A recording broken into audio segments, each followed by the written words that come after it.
Competência eu quero, experiência eu quero, mais trabalho eu quero, com o 13 estou.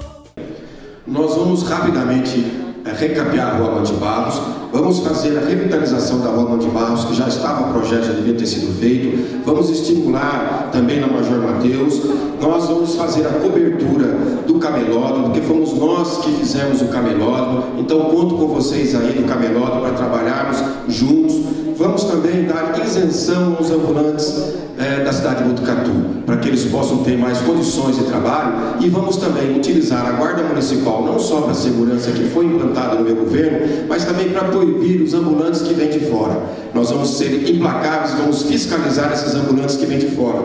E sabemos também da necessidade de um shopping. Vou trabalhar também para que venha um shopping em Botucatu, porque está a perder de vista ainda essa proposta do shopping. Portanto, nós vamos trabalhar para isso. Sabemos também do Mercadão. E o Mercadão, nós vamos fazer a reforma, como fizemos, para o Mercadão ser o Mercadão, para que a população continue comprando lá com qualidade. Competência eu quero, experiência eu quero.